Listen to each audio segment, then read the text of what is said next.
और इस नाट्य की निदेशक अनीता बिटालू जी, आप दोनों से आग्रह है कि हमारे जो मुख्य अतिथि हैं उनको मंच तक लाने की कृपा करें और सहयोग दीप प्रज्वलन में आप लोग करें। तो एक बार जोरदार तालियों के बीच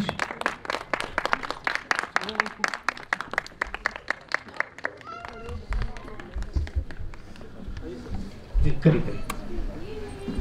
दीपम ज्योति परम ज्योति दीपम ज्योति जनार्दनम दीपो हर्तु मे पापम दीपो ज्योति नमोस्तुते। सूर्यवंशी न्यास का ये रश्मिरथ चलता रहेगा, पीढ़ियों के रक्त से सुयस इसका पलता रहेगा।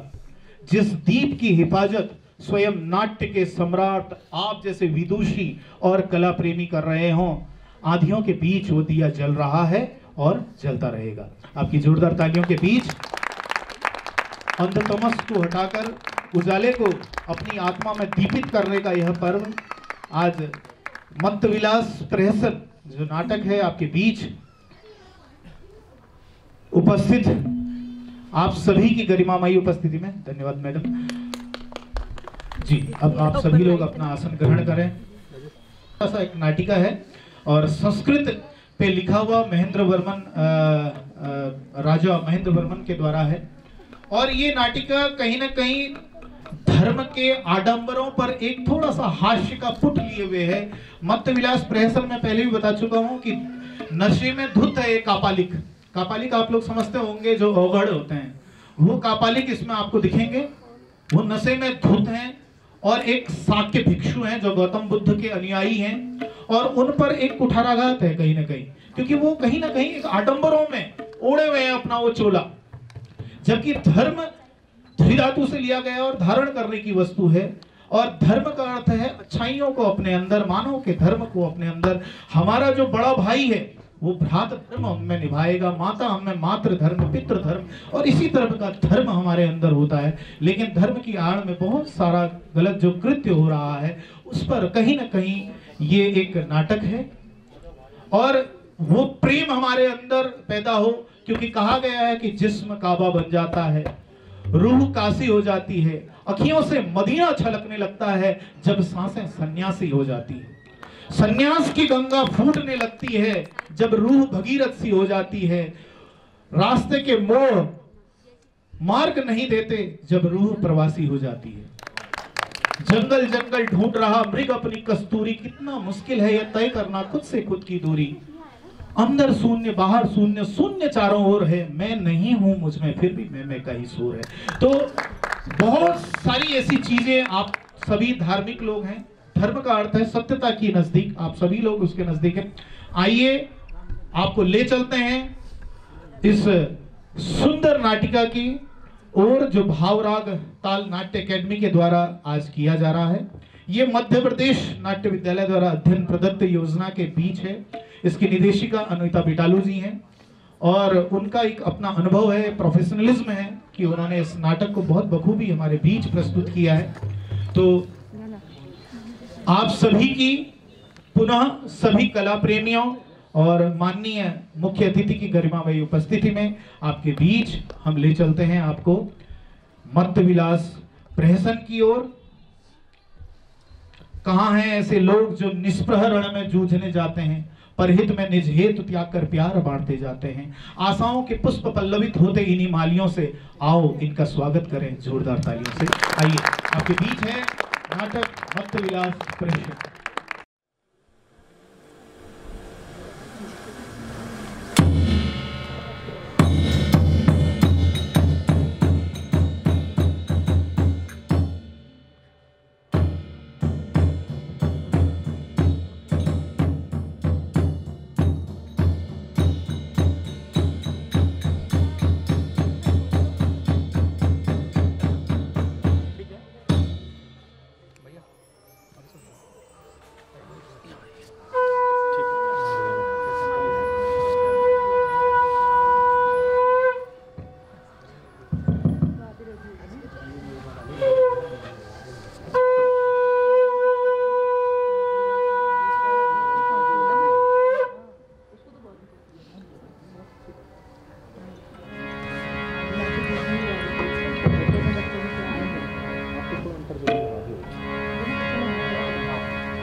मैंने खोज लिया।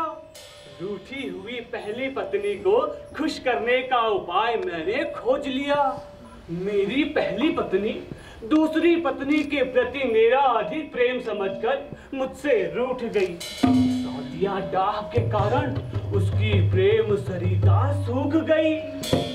खोज लिया मैंने खोज लिया, उसकी प्रेम सरिता को फिर से लहराने का उपाय मैंने खोज लिया। हे उपस्थित सुधीजनों, ये उपाय है नाट्य प्रदर्शन। हाँ, नाट्य प्रदर्शन। बहुत समय बाद सभा ने मुझको सौंपा है नाट्य प्रदर्शन।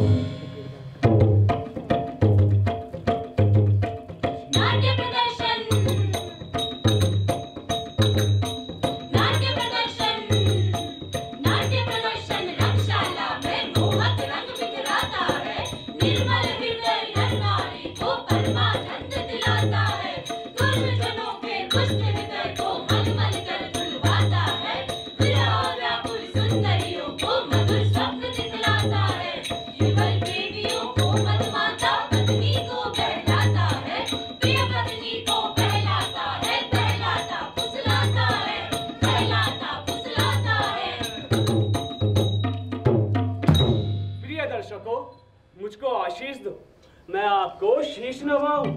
क्रोध कुपित पहली पत्नी को थोड़ा सा फुसला पाऊं। आपके आशीर्वाद के सहारे अब उसे पुकार लगाऊं। आर्ये, आर्ये, आर्ये,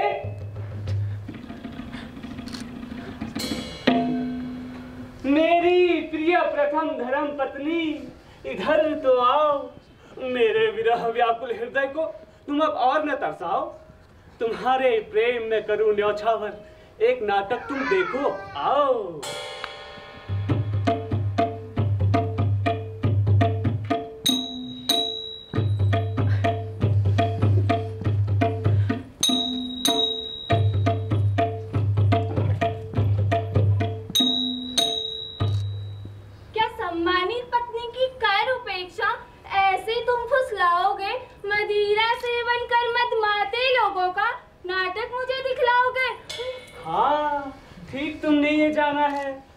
प्रहसन तो तुम्हें दिखाना है।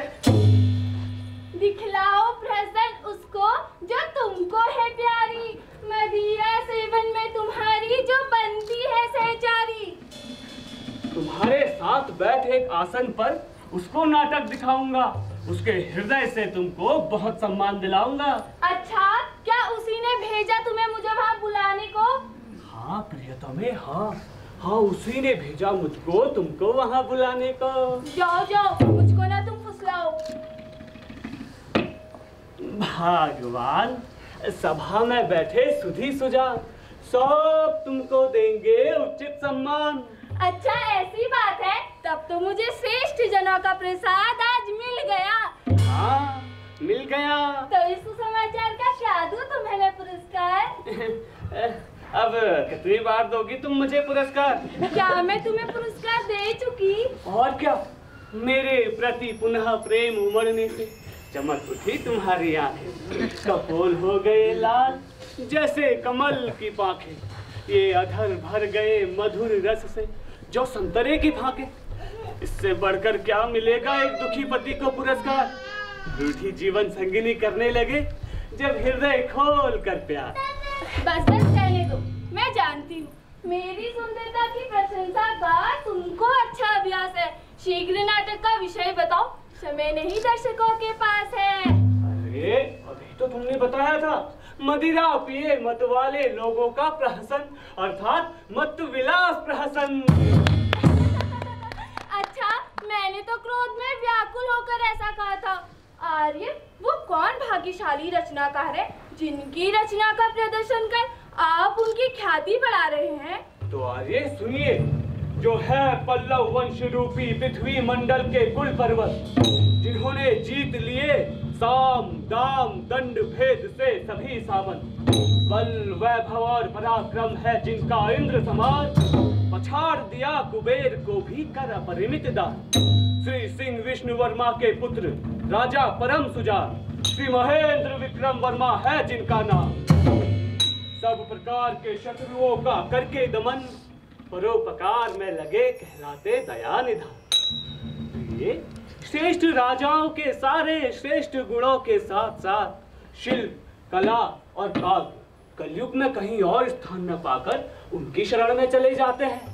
जिस प्रकार प्रलय के अंत में सारी सृष्टियां संसार के आदि पुरुष की शरण में चली जाती है, ऐसे पृथ्वी भूषण महाराज महेंद्र विक्रम वर्मा की रचना है ये मत विलास प्रहसन।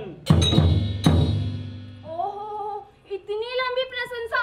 अब तक तो हो जाता पूरे नाटक का प्रदर्शन। क्या देखते नहीं कितने आकुल व्याकुल हो गए दर्शकगण। क्षमा क्षमा क्षमा, काम स्वयं होता है सद्गुणों की पहचान, काम छोड़ गुणगान है कलयुग की पहचान। क्योंकि मैं भी स्वयं को रचनाकार समझता हूँ, इसलिए कलयुग की प्रवृत्ति ने मेरी भी मति हर ली है। प्यारी देव सोमा, प्यारी देव सोमा। अरे रे, ये कौन है जो पागल गर्दभ की तरह भटक रहे स्वर में बोल रहा है, अपनी सहचरी संग डोल रहा है? लगता है अत्यधिक प्रशंसा से इसकी सहचरी ने इसकी मति हर ली है।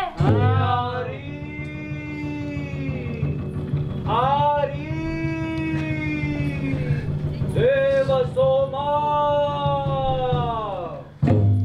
क्या ये दोनों कोई कवि या कलाकार है? अरे नहीं, ये दोनों मदिरा से मदमत्त मति भ्रष्ट कपाली और कपालिनी है। इससे पहले कि इनको देखकर हमारी भी मति भ्रष्ट हो, भाग चले यहाँ से। हाँ, जहाँ इनकी छाया भी न पड़े।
सत्य कहा है किसी ने, तप करके मिलता मनचाहा रूप।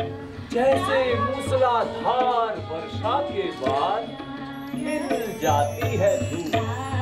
तुमने परम तप का जो किया विधि पूर्वक पालन, सुंदरता का भंडार बन गया तुम्हारा मनोहर आनंद। मुख पर बूट पड़ी है मोती जैसी बूंद पसीने की। लता समान भौहें तुम्हारी बनी काम कमान है। नेत्र हो गए लाल, पुतलियां भूरे सी चंचल है। दृष्टि अजगर सी अलसाई तिरछी तिरछी। बिना कारण ही तुम हंसती कितनी सुंदर दिखती। माला तुम्हारी कांधे पर भटक रही, केश लटक रहे। प्रेम विलास कर दोनों परस्पर लिपट रहे लिपट रहे लिपट रहे। भगवान, मैं मदिरा के मत में मतवाली हो गई, क्या आप ऐसा कह रहे हैं? क्या कहा? कह रहा हूँ मैं कैसा? मैंने तो कुछ नहीं कहा ऐसा। तो क्या मैं ही मदिरा के मद में मतवाला हूँ? हाँ, हूँ मैं मतवाला मदिरा के मद में। स्वामी, घूम रही है पृथ्वी भी होकर मदिरा के मद में मतवाली। संभालिए मुझको, मैं हूँ गिरने वाली।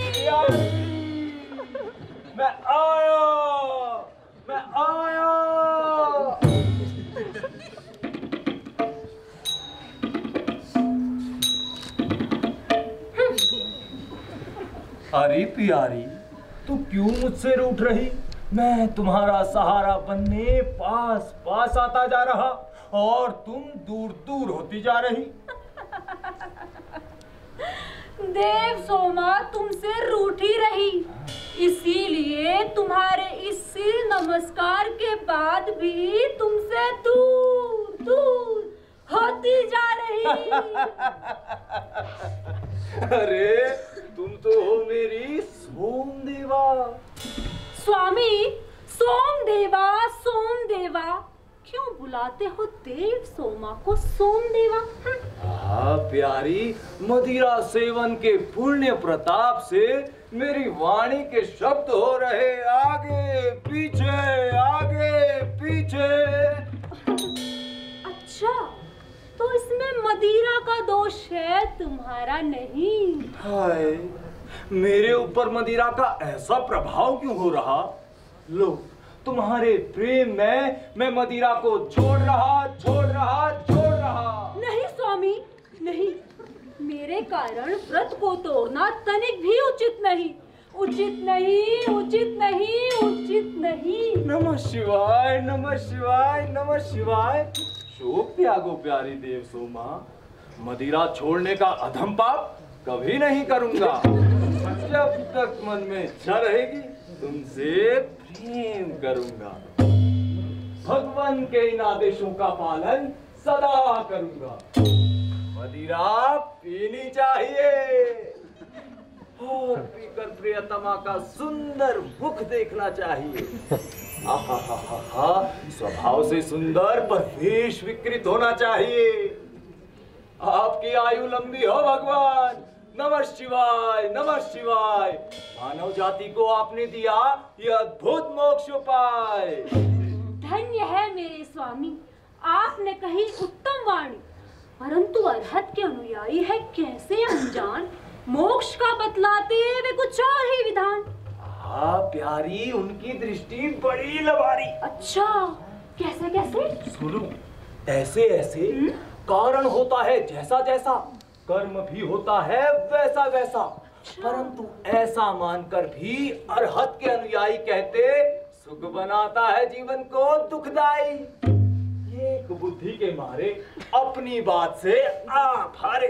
शांतम पापम पापम शांतम। शांतम पापम शांतम। प्यारी, अरहत के अनुयायी हैं घोर पापी, इनसे तो बचकर रहना चाहिए।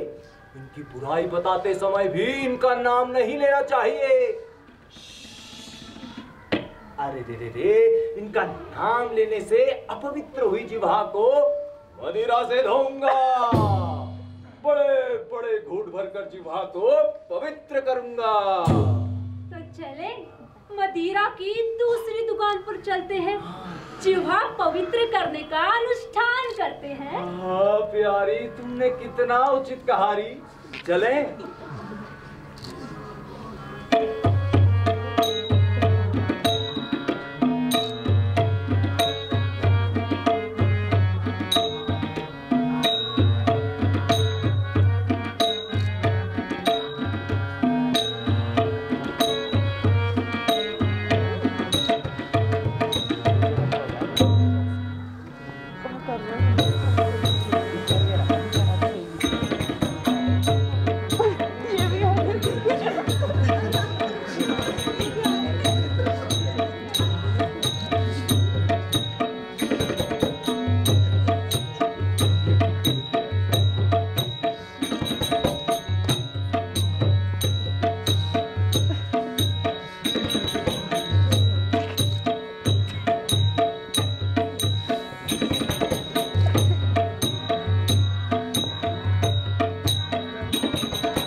कांचीपुरी की अनुपम शोभा। महलों के शिखरों पर देखो बादल मृदंग बजा रहे। दुकानों पर सजे फूल मदनोत्सव मना रहे। सुंदर बालाओं की करधनी ऐसी बज रही जो कामदेव अपनी विजय का गीत सुना रहे। ऋषि मुनियों को जो दुर्लभ है वो आनंद यहाँ छाया है। ज्ञान ध्यान सब व्यर्थ है, यहाँ तो भोग की माया है। स्वामी, मदिरा जैसी पावन ये नगरी कांची है। झूठा ये संसार केवल मदिरा ही साची है। प्यारी जाऊं मैं तुम्हारी बलिहारी। मदिरा की ये दुकान यज्ञ स्थल से न्यारी। दुकान के झंडे का खंभा यज्ञ स्तंभ है। मदिरा है सोमरस और मदिरा विक्रेता पुरोहित है। मदिरा के प्याले पूजा के पात्र, चूल्ही पर पका हुआ मांस हवन पदार्थ है।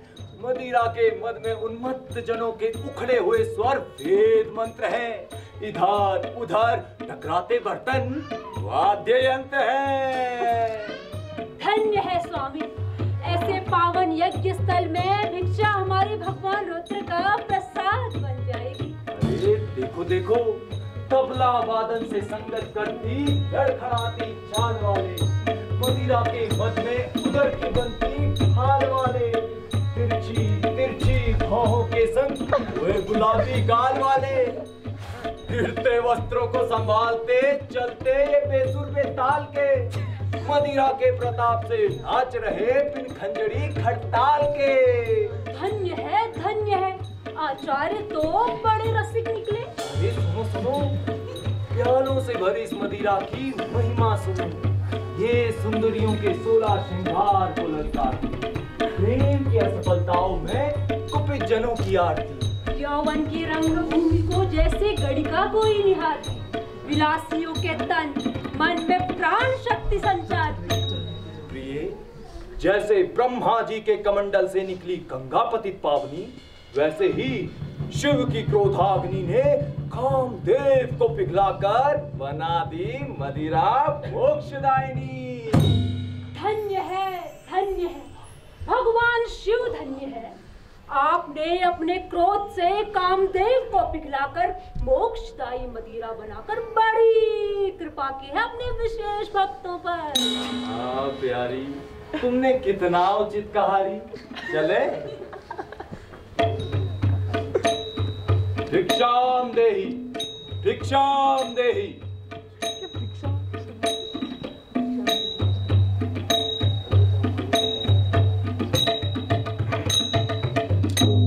देवी भिक्षाम देहि, भिक्षाम देहि देवी भिक्षाम देहि। भगवान लीजिए, भिक्षा ग्रहण कीजिए। अवश्य देवी, मैं भिक्षा लेकर तुम पर कृपा करूंगा।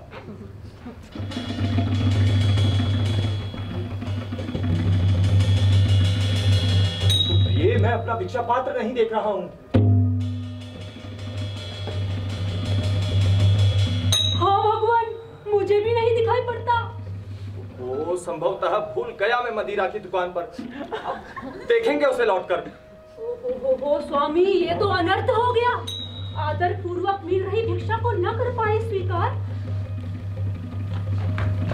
अब क्या करें? करिए शीघ्र विचार।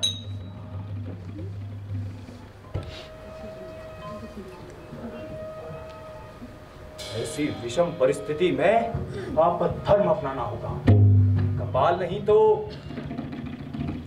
कौशिक में ही भिक्षा ग्रहण करना होगा। उत्तम स्वामी, अति उत्तम।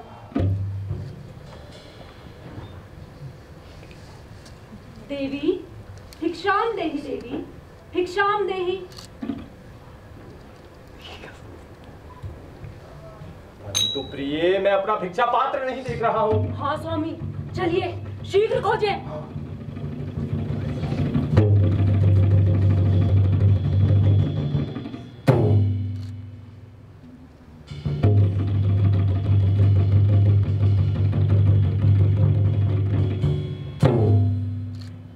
अरे हाय हाय हाय, मेरा दुर्भाग्य, मेरा कपाल नहीं दिखाई देता।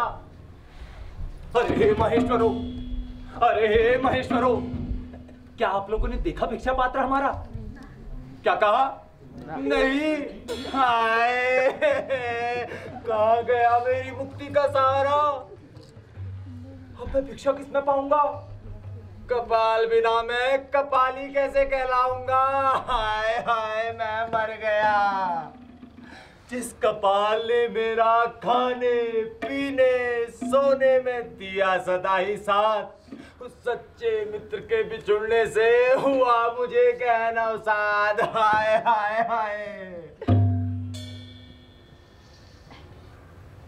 नहीं नहीं, मुझे स्वयं ही इस प्रकार अपने आत्मबल का हरण नहीं करना चाहिए। अपनी दिव्य शक्ति से मिले ज्ञान का स्मरण करना चाहिए। मुझे ज्ञान हो आया। कपाल तो केवल लक्षण है, और लक्षण के बदल जाने से कोई व्यक्ति बदल नहीं जाएगा। जैसे सींग के हट जाने पर कोई बैल बैल ही तो कहलाएगा, वैसे ही कपाल के हट जाने से कपाली सदा कपाली ही कहलाएगा। धन्य है स्वामी, आपने तो मोक्षदायी ज्ञान का बखान ही कर दिया। फिर भी सोचना तो होगा कि किस दुष्ट ने हमारा कपाल हर लिया। हाँ प्रिय, हाँ।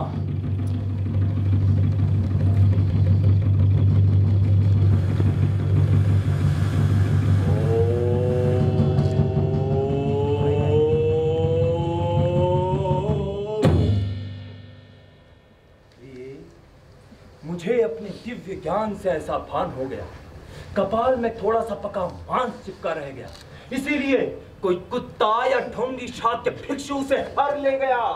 धन्य है स्वामी, धन्य है आपका दिव्य ज्ञान। आपको शत शत प्रणाम। ऐसा ही हुआ होगा, अवश्य ऐसा ही हुआ होगा। चलिए खोजें उस कुत्ते को और उस शाक्य भिक्षु को इसी कांचीपुरी में। छिपकर खा रहे होंगे वो चिपका हुआ मांस किसी अंधेरी गली में। उत्तम प्रिय, अति उत्तम। चलो बढ़ाओ चरणम।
परम भक्त धनदास सेठ की तो दान महिमा बड़ी अपार है। उसने तो अनेक निर्धनों को भोजन और वस्त्र के साथ साथ आवाज भी दिया है, पर मुझे जो प्राप्त हुआ है उसकी संसार में कहीं भी तुलना ही नहीं की जा सकती।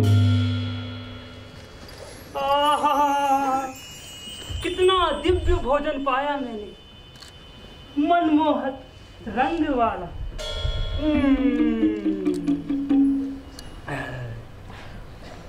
मनमादक सुगंध वाला,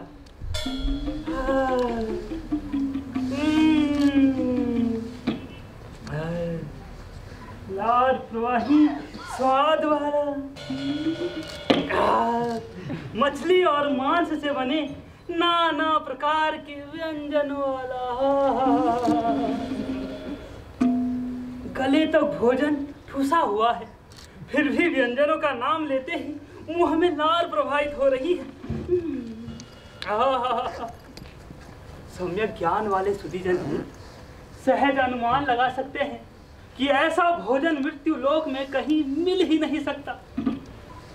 इसीलिए मैं अब धनदास सेठ के राज विहार में ही जाता हूँ।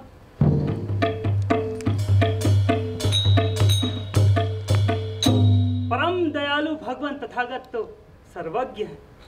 उन्होंने भिक्षु संघ के लिए महलों में रहना, कोमल व स्थूल गद्दों वाले पलंग पर सोना, दोपहर के पूर्व नाना प्रकार के स्वादिष्ट भोजन करना, दोपहर के पश्चात संध्या काल में विशेष स्वादिष्ट पेय ग्रहण करना,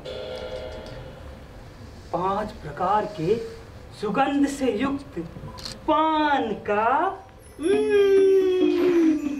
चर्वण करना, कोमल मादक रंग और सुगंध से युक्त वस्त्रों को धारण कर आदि उपदेश तो लिखे हैं, लेकिन मदिरा का नियमित सेवन करना और सुंदर स्त्रियों के साथ रमण करना क्यों नहीं लिखा? नहीं, ऐसा तो हो ही नहीं सकता कि परम बोध को प्राप्त भगवान तथागत को सुख के ऐसे साधनों का ज्ञान ही ना हो। अतः उन्होंने तो इन सुखों का विधान लिखा ही होगा। हाँ, अवश्य ही दुष्ट, कुटिल, असक्त और वृद्ध हो चुके बौद्ध भिक्षुओं ने युवा शक्ति से ईर्ष्यावश पीठ ग्रंथों से ये वाला विधान हटा ही दिया होगा। अब मैं पीठ ग्रंथों की मूल प्रतियां कहां से प्राप्त करूं?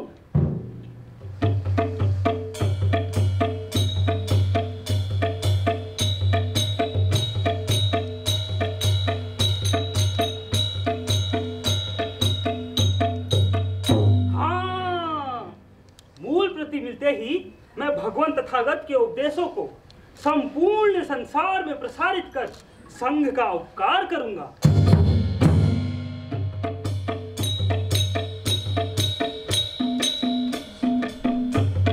स्वामी, स्वामी, देखो, देखो उस व्यक्ति को। केवल विशेष लोगों की अनुमति वाले इस राजमार्ग पर लाल वस्त्र पहने हुए, चोरों की भांति अपने अंगों को सिकोड़े हुए, मार्ग के दोनों ओर काम दृष्टि डालते हुए संदेह भरी चाल से जल्दी जल्दी पैर बढ़ाता चला जा रहा है। हाँ प्रिय, ऐसा ही है। इसके हाथ में चीथड़े के अंदर छुपा हुआ कुछ और भी है। हाँ भगवान, इसीलिए इसके पास जाकर इसे पकड़कर जाने इसका रहस्य। प्रिय, अति उत्तम। चलो बढ़ाओ, द्रुत गति से चलो।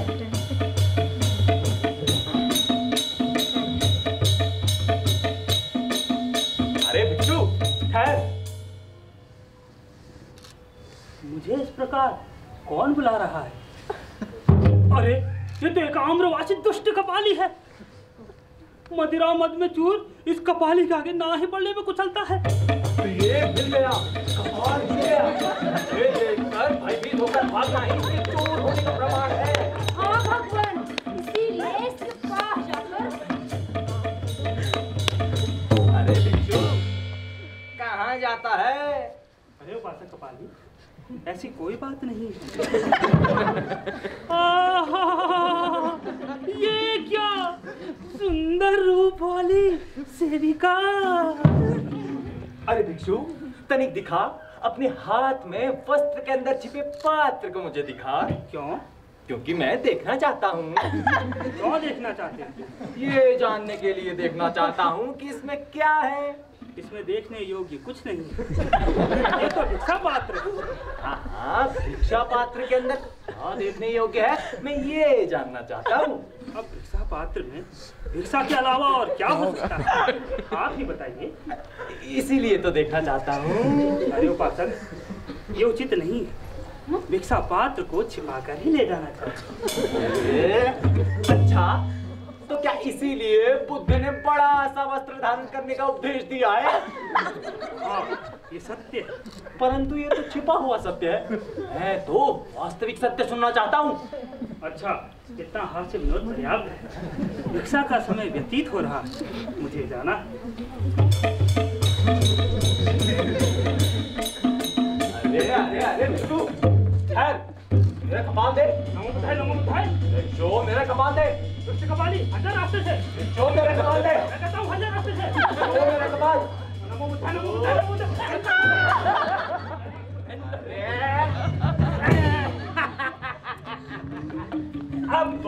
अमोघ खरपटाए, जिसने चोर शास्त्र की रचना की, और चोरी में तो बुद्ध खरपटाए से भी बढ़कर है, जिसने पुराणों से, वेदांतों से, महाभारत से विषयों को चुरा चुरा कर ब्राह्मणों को देखते देखते अपना कोष भर लिया। बाप शांत हो, बाप शांत हो, बाप शांत हो। अरे ऐसे सदाचारी तपस्वी का बाप कैसे शांत हो? भगवान, आप तो थके हुए दिखाई दे रहे हैं। शक्ति आप में रही नहीं। ये धूर्त भिक्षु आसानी से आपका कपाल देने वाला नहीं। तो इस क्रॉसिंग में मदिरा पीकर शक्तिशाली हो लीजिए और युद्ध कर इस भिक्षु से कपाल पुनः प्राप्त कीजिए।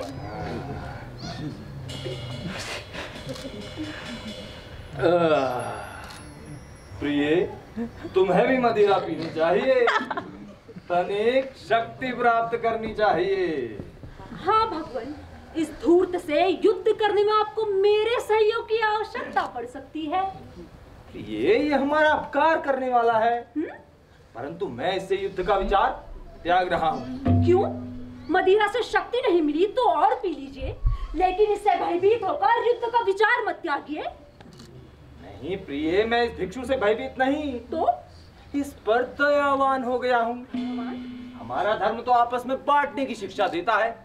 तुम ये मदिरा ले जाकर आचार्य को दे दो। जैसी भगवान की आज्ञा।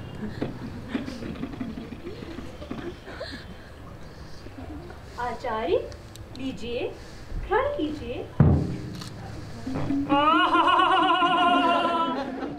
भगवान तथागत की कृपा से आज ये सौभाग्य भी प्राप्त हो गया, लेकिन दोष केवल इतना है कि महात्मा लोग देख लेंगे। नहीं देवी, कदापि ये हमारे लिए उचित नहीं है। दूर भिक्षु, दूर हो जा। तेरा इतना भाग्य कहाँ?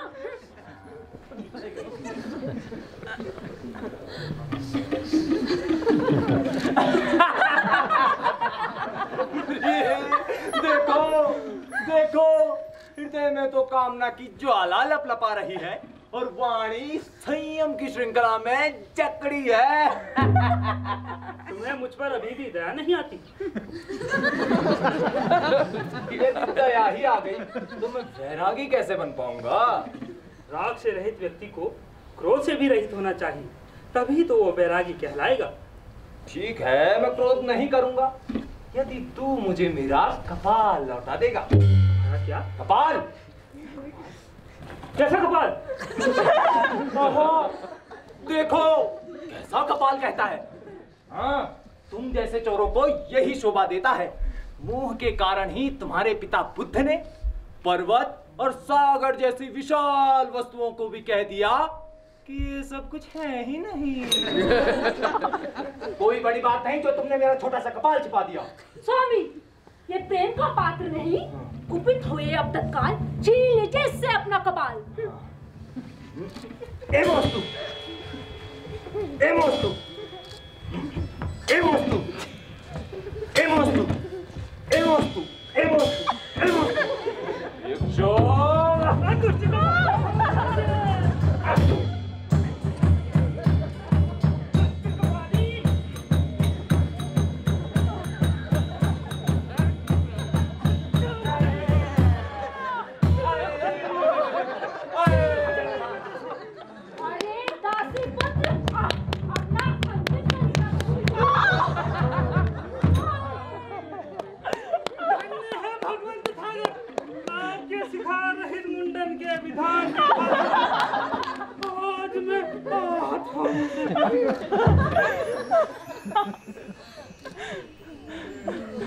लेकिन दुख केवल इतना, कितनी सुंदर सेविका आहत होकर धरती पर पड़ी है।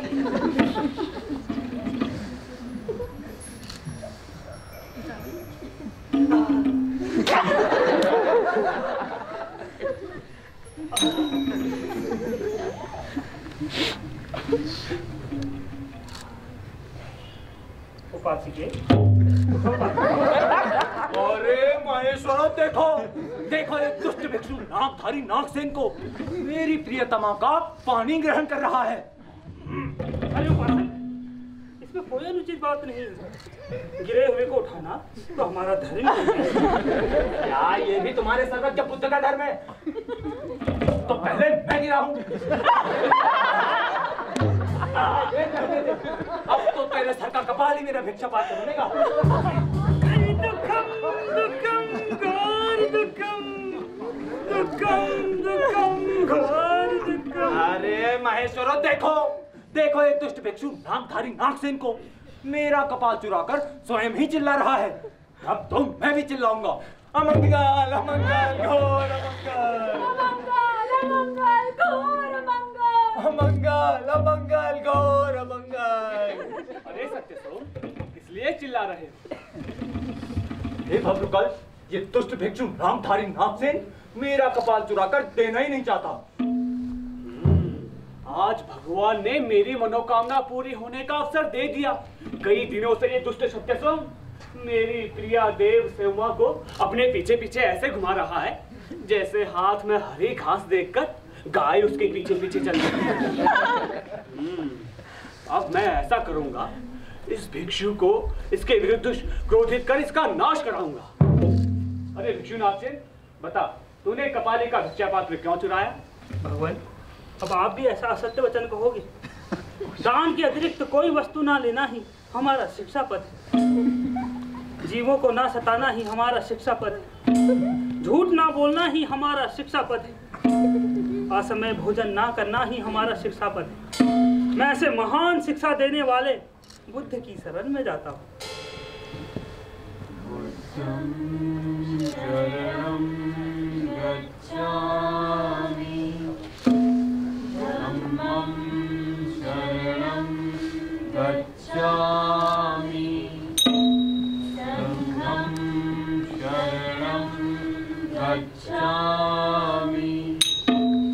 सत्यसोम, इनके धर्म में तो इस प्रकार का नियम है, अतः इन्हें चोरी का आरोप अस्वीकार है। अब इस विषय में तुम्हारा क्या विचार है? अरे झूठ ना बोलना ही तो हमारे धर्म का आधार है। इस प्रकार तो दोनों के धर्म और नियम युक्तिपूर्ण है। तब निर्णय का क्या विचार है? निर्णय तो हो चुका। मैं चोर नहीं हो सकता। बुद्ध के वचन को प्रमाण मानने वाला भिक्षु मदिरा के पात्र को कैसे हाथ लगा सकता है?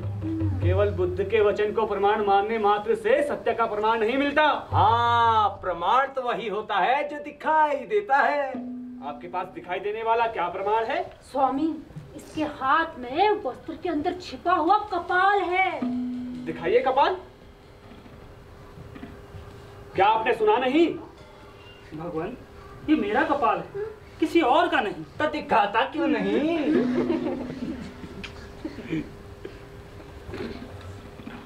लो देखो। अरे महेश्वरो देखो देखो, ये शाप के भिक्षु की सज्जनता। मैं इस पर क्रोधित हुआ, इसे भला पूरा कहा मारा, और ये बेचारा इतनी देर तक चुपचाप सब सहता रहा। यही मेरा नियम है, यही मेरा धर्म है, यही मेरा शिक्षा पद है। दान के अतिरिक्त कोई वस्तु ना लेना ही मेरा शिक्षा पद है। अरे धिक्कार है, जिस बात पर लज्जित होना चाहिए इस बात पर तुम दोनों नाच रहे हो। अरे नाच कौन रहा है? जैसे मलय पवन के झोंकों से प्रेम लताएं झूलती हैं, वैसे ही अपने खोए हुए कपाल के मिल जाने से मेरा तन मन प्रसन्न होकर झूम रहा है, और जिसे ये मूर्ख नृत्य समझ रहा है। अरे अरे अरे, व्यर्थ में तन मन के प्रसन्न हो जाने से इसकी बुद्धि भ्रष्ट हो गई है। मेरे कपाल को प्रत्यक्ष रूप से देख लेने के बाद भी उसे अपना बता रहा है। भगवान, क्या इसे दृष्टि दोष हो गया है? इससे पूछे तो इस कपाल का रंग क्या है? अरे इसमें पूछना क्या है, मैंने तो इसे देखा ही है। ये कपाल कौवे से भी काला है। लाल कपाल को काला बता रहा है। अपने आप सिद्ध हो गया, ये कपाल तेरा नहीं मेरा है। इससे तो ये सिद्ध हुआ कि तुम रंग बदलने में बड़े चतुर हो। पहले तुम्हारा ये चीवर कमल तंतु के समान श्वेत रंग का था, मगर तुम्हारे नीच कर्मों के फलस्वरूप अब ये प्रातःकालीन सूर्य की तरह लाल रंग वाला हो गया है। अरे धूर्त, तूने अपने नीच कर्मों से अपने आप को भी अंदर बाहर दोनों से गेरवा बना डाला, तो क्या तेरे पास रहकर मेरा ये कपाल बिना रंग बदले कैसे रहता? हाय हाय, फूट गया मेरा भाग्य। सब सद्गुणों से युक्त जो चमकता था ब्रह्मा के कपाल समान, जो था परम सुंदर पूर्ण चंद्रमा के समान, जो महकता रहता था सदा मदिरा की सुगंध से, इस भिक्षु के कपड़ों से मैला हो गया और भर गया दुर्गंध से। हाय हाय मेरा दुर्भाग्य। प्रिय प्रिय, दुखी मत हो, ये कपाल पुनः पवित्र हो जाएगा। जैसे महान लोग कितने ही पाप कर लें, प्रायश्चित के द्वारा पुनः पवित्र हो जाते हैं। ये तो बेचारा निर्जीव कपाल है जो भगवान शिव ने ब्रह्मा का सिर काट लिया, फिर 100 यज्ञों के द्वारा पाप को शांत कर पुनः पुण्य प्राप्त कर लिया। जो देवराज इंद्र ने त्वष्ट के पुत्र त्रिशरस को मार दिया, फिर 100 यज्ञों के द्वारा पाप को शांत कर पुनः पुण्य प्राप्त कर लिया। बब्रुकल, बोले ऐसा नहीं है क्या? ऐसा ही है सत्यसोम, आपने बिल्कुल शास्त्र के अनुसार कहा। ठीक, चलो मान लिया कि कपाल का रंग मैंने बदल दिया, लेकिन इसका रूप और आकार किसने ऐसा कर दिया? अरे तुमने, और किसने? कैसे? महामाया के बेटे, बुद्ध के चेले हो तुम। माया से रूप बदलने में कुशली होगे तुम। अब कितनी देर आपकी निंदा करो, मुझे क्षमा करो। ये मेरा निजी कपाल अब आप ही दीजिए। हाँ, इसी तरह बुद्ध ने भी दान की मर्यादा का पालन किया था। अब इसके बाद मेरी शरण कहाँ? अरे बुद्ध के धर्म संघ के अतिरिक्त और कहाँ? इस विवाद का निर्णय करना मेरे लिए असंभव है, इसलिए अब तो न्यायालय की शरण में जाना ही उचित होगा। न्यायालय? न्यायालय में हमारा कहाँ उपकार है? रहने दीजिए, इस कपाल को ही नमस्कार है। ऐसा क्यों कहती हैं देवी? अरे न्यायालय में तो धन के भूखे न्यायकर्ता मुंह खोले बैठे रहते हैं। न्याय वही पाते हैं जो धन से उनका खाली मुंह भरते हैं। इस भिक्षु के पास तो अनेकों विहारों से बटोरा हुआ अपार धन है। हमें कहाँ न्याय की आस? जीवन हमारा निपट निर्धन है।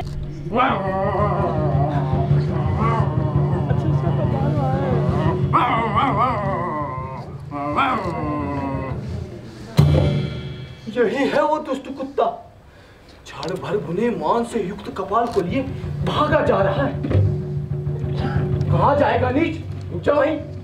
अरे अब ये कपाल छोड़कर मुझे खाने की इच्छा से मेरी ओर दौड़ा चला आ रहा है।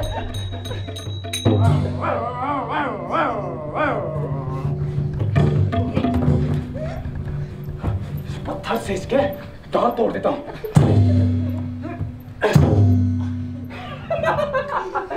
अरे मूर्ख, कपाल छोड़कर क्यों भाग रहा है? पागल कुत्ता कहीं का, मेरे पराक्रम से ईर्ष्या हो रही है, इसीलिए मुझ पर क्रोध कर रहा है।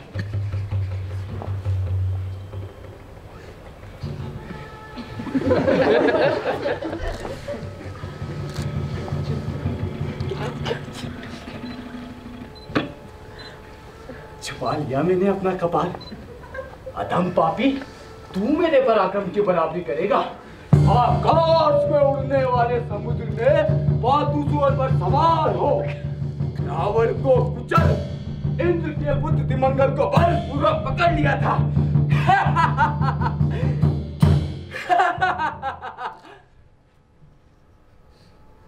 क्यों रणवीर, क्या कहते हो? झूठ है, झूठ कहता है। अरे देख देख, ये मूसल के समान लंबे हाथ वाला मेढक मेरा साक्षी है। और तीनों रूपों में विख्यात पराक्रमी को साक्षी की क्या हो सकता?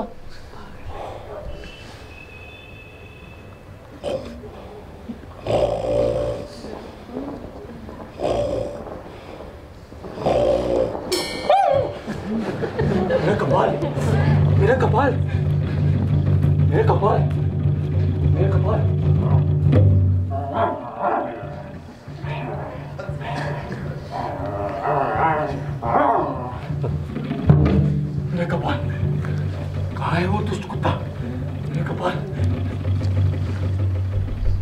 वो दुष्ट कुत्ता।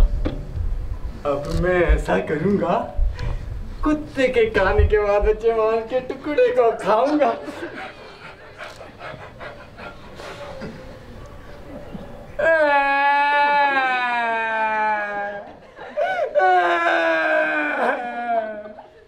मेरे आंसुओं ने मुझे मार डाला।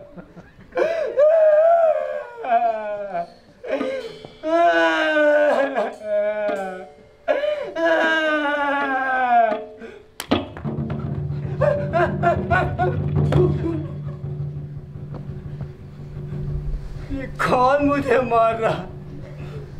मेरे आंसू क्यों बरस रहे हैं?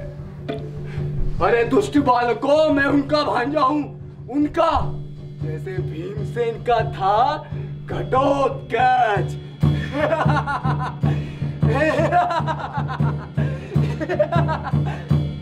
और सुनो, मेरे पेट में भालू धारण किए 9 वेशधारी, सैकड़ों 50 नाच रहे।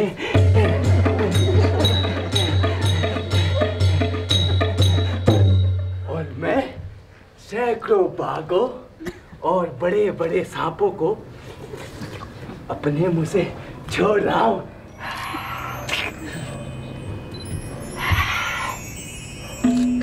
मुझे क्यों सताते हो दुष्ट बालकों? मुझ पर दया करो, मुझसे डरो। मेरा कपाल, मेरा कपाल, मेरा कपाल, मेरा कपाल, मेरा कपाल, मेरा कपाल। इस मांस के टुकड़े के लिए मुझे मत सताओ।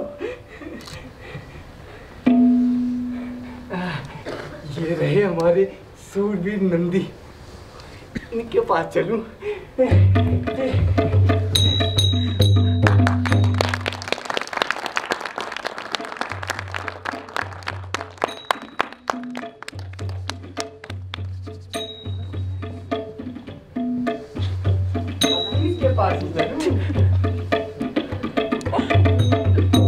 अरे ये पागल तो इधर ही आ रहा है। इसकी विचित्र शोभा तो देखते ही बनती है। उड़ती धूल और भस्म से रमे हुए इसके बाल हैं। पीछा कर रहे जूठन के लालची कौवे कंगाल हैं। गले में इनकी उतरी बासी मालाओं का जाल है। मैले चिथड़े वस्त्रों की सुषमा का ये हाल है, जैसे कूड़ादान कोई दौड़ रहा विकराल है।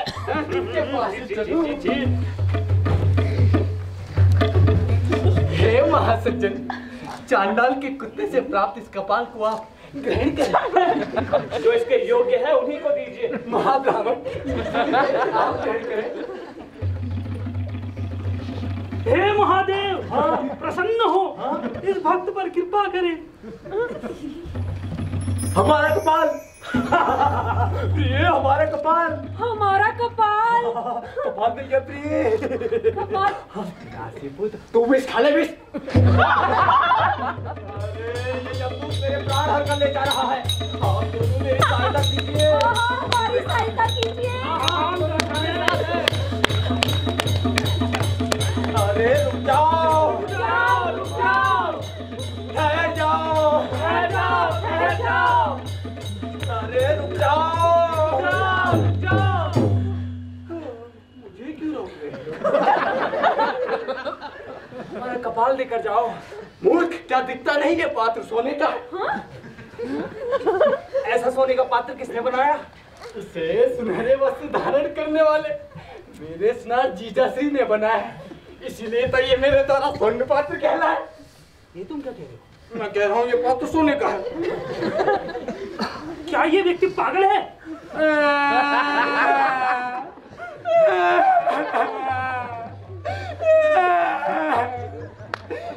ये पागल शब्द सुनते सुनते मैं पागल हो गया, लेकिन पागल कहीं मिला नहीं। ऐसा है, हाँ, तुम इस बात को रख लो और मुझे बताओ कहाँ है पागल? पागल?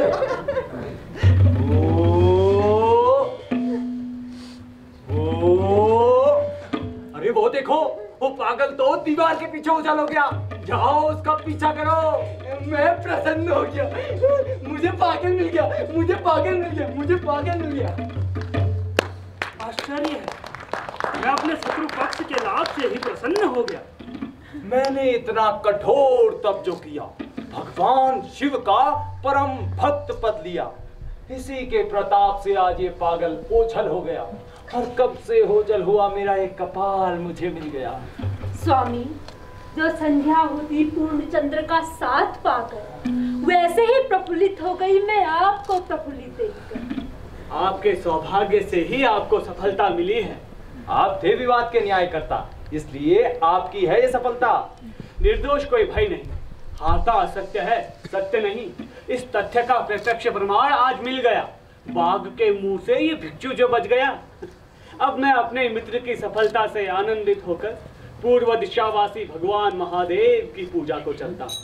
आज से तुम दोनों का विरोध उसी तरह प्रीतिकारी हो जिस तरह किरात वेशधारी भगवान शिव और अर्जुन का था। नमः शिवाय, नमः शिवाय, नमः शिवाय। हे नागसेन, मैंने जो अपराध किया उसके लिए मुझे क्षमा कर मुझ पर प्रसन्न हो जाएं। मैं तो तुम्हारी सफलता पर पहले से ही प्रसन्न हूँ, और कैसे प्रसन्न करूं? यदि आप प्रसन्न हैं तो मुझे और क्या चाहिए। अच्छा, अब मैं चलता हूँ। पुनः दर्शन दीजिएगा। खास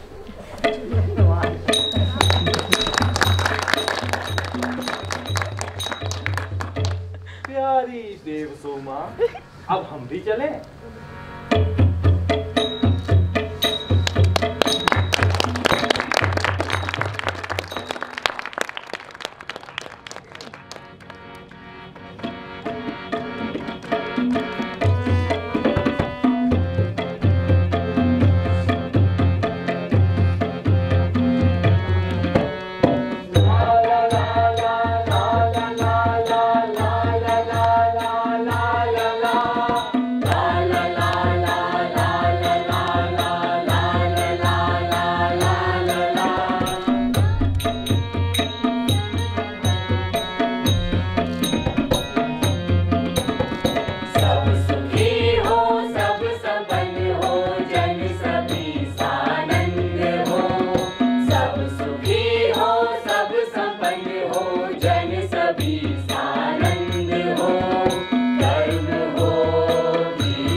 सदा अधिकार हो, मनुष्यता का ही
भ्रमर परागों पर बैठेंगे, धरी रहेगी रखवाली, खुशबू स्वयं उड़ने को आतुर, क्या कर लेगा जिमाली।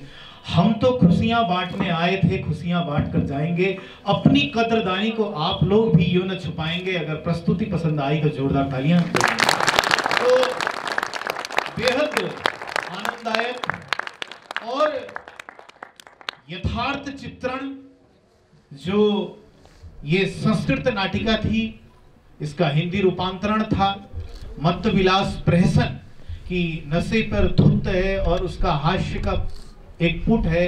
और बहुत सटीक रूप से इन्होंने इस नाटक के द्वारा बहुत सारी चीजों को उजागर किया, वर्तमान को भी चरितार्थ किया, न्याय व्यवस्था पर भी कहीं ना कहीं वो चीजें करी, लेकिन बहुत सारी एक सकारात्मक पहलुओं को आपने बताया। आप सभी से निवेदन है, आप सभी कला प्रेमी हैं, 2 मिनट का आप समय देंगे, क्योंकि अब मंच पर हमारे बीच में जितने भी कलाकार हैं मैं उनका भी अभिवादन करूंगा। और माननीय जिले की प्रथम हमारे बीच जो महिला हैं और आप सभी की गरिमामयी उपस्थिति भी अवश्य हमारे को इसमें हौसला अफजाई करी, आनंददायक दिया। तो मैं आशीर्वचन के लिए सर्वप्रथम हमारे बीच जो जिला पंचायत अध्यक्षा हैं, जिन्होंने अभिनव प्रयोगों से इस पिथौरागढ़ को एक गतिमान एक दिशा दी है। अभी आपने उत्तराखंड में, पूरे उत्तराखंड में आपने केवल इस पिथौरागढ़ जनपद में काश्तकारों को, उन खाद्यान्नों को जो पोषण देते हैं, उन्हें एक मार्केट दी, सरस मार्केट हिलांस। तो आपका एक बहुत बड़ा विजन है और इसी रूप में ये चीजें भी डेवलप हों आपके रूप में। तो मैं, ठीक है, पहले एक बार इंट्रोडक्शन कर लेते हैं, उसके बाद मैं मैडम को बुलाऊंगा आपकी जोरदार तालियों के बीच। पहले हमारे बीच एक सिरे से मैं मंच पर जितने भी हमारे साथी कलाकार थे, हमारे बीच हैं नट की भूमिका में सूरज रावत। आपकी तालियां अनवरत रहनी चाहिए क्योंकि कला तो इस प्रकार की प्रदर्शित करी आप लोगों ने। नटी की भूमिका में निशा कलोनी जी। कपाली की एक शानदार भूमिका दिखाई विकास भट्ट जी ने। देव शोमा आप थी प्रीति रावत। भिक्षु की भूमिका में थे दीपक मंडल। पाशुपत की भूमिका में थे सूरज रावत। उन्मतक थे जितेंद्र धामी और नृत्यिकाओं में हमारे बीच थे अंजलि कलोनी, सौम्या जोशी, निशा कलोनी। और ये तो मंच पर दिखे, मंच से पीछे, मंच से परे भी हमारे ऐसे साथी थे जिन्होंने इस मंच को और आकर्षक और सम्मोहक और मनहर बनाया। तो मैं उनका नाम उच्चारित कर रहा हूं आपकी जोरदार तालियों के बीच। संगीत में जो हारमोनियम में जो इसकी निर्देशक भी हैं, इस नाटक को जिन्होंने किया, वो है अनीता बिटालू। आप ही हारमोनियम में भी थे। तबले की भूमिका में जिन्होंने तबले में एक थिरकन दी, अपनी उंगलियों का जादू बिखेरा, श्री धीरज कुमार लोहिया जी। प्रकर्षण में हमारे बीच थे, इस नाट्य के निदेशक भी हैं हमारे श्री कैलाश कुमार जी। और साथ ही हमारे बहुत जोरदार आपकी उष्णता इन तक पहुंचनी चाहिए। और साथ ही हमारे रोहित यादव भाई, रोमी भाई। लाइट और साउंड में हमारे बीच थे, बहुत शानदार जगमगाहट से इस रात को बिल्कुल एक खुशनुमा माहौल प्रदान किया। तो थे वेंकटेश नकुल, दीपांशु जोशी और अक्षय पंत जी। फोटोग्राफी वीडियोग्राफी में और फोटोग्राफी में वीडियोग्राफी में जो हमेशा इस पिथौरागढ़ को एक नई दिशा दी है, सिटी पिथौरागढ़ के हेमराज महतो जी। और जिसने प्लेबैक सिंगिंग करी थी वो है हमारी ज्योतिराज। और वस्त्र विन्यास जिसमें आप अलग अलग कापाली की, साक्य भिक्षु की, अन्य नृत्यिकाओं की और बहुत सारी वेशभूषाओं को देख रहे हैं। तो वो थी प्रीति रावत, सूरज रावत, सौम्या जोशी और दीपा बिश्नू जी। रूप सज्जा में थी ज्योतिराज, दीपक मंडल और गीता वर्मा। मंच निर्माण में जिन्होंने बहुत महत्वपूर्ण भूमिका निभाई, क्योंकि मंच इतनी छोटी जगह पर बहुत खूबसूरत एक मंच का डिजाइन किया, वो थे विकास भट्ट, जितेंद्र धामी, निशा कॉलोनी, अंजलि कॉलोनी, और पोस्टर और ब्रोशर जिन्होंने इसकी भूमिका निभाई थी वो थे सुनील कुमार वर्मा जी, शर्मा जी। और विशेष आभार कि हमारी आवाजों को दुगनी गति प्रदान की और हमेशा के सहयोगी काकू साउंड। और मंच संचालन धन्यवाद आपका। तो मार्गदर्शन हमारा श्री कैलाश कुमार जी का विशेष आभार। और मैं वास्तविकता से ये बात जरूर आपके सामने पहले भी कह रहा हूँ और अभी भी कह रहा हूँ कि कैलाश कुमार जी दिल्ली से आए, यद्यपि वो यहीं के थे, लेकिन इनकी पूरी शिक्षा दीक्षा दिल्ली में हुई। इन्होंने जितना भी सीखा तो इनके मन में एक चीज थी कि अपने क्षेत्र में आए, और इन्होंने अपने सीमित संसाधनों से बहुत सारी एक अभिनव प्रयोग किया, पिथौरागढ़ को एक जीवंतता प्रदान करी।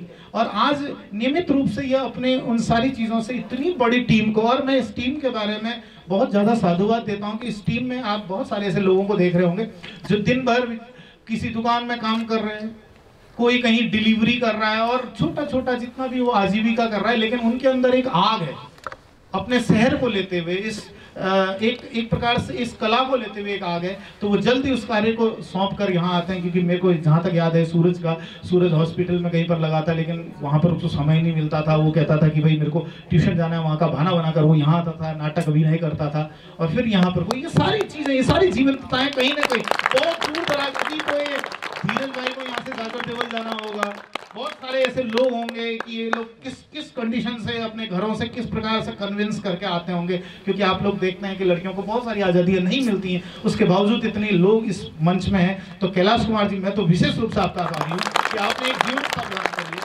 वास्तव में, और पूरी टीम साधुवाद है। आपका पूरा नाटक का लुत्फ यहाँ पर तो लोग ले रहे थे, इसमें कहीं पर भी कोई संदेह नहीं कि मैं अपने अगल बगल ऊपर नीचे सारे हास्य के, और वो लोग रोक रहे थे।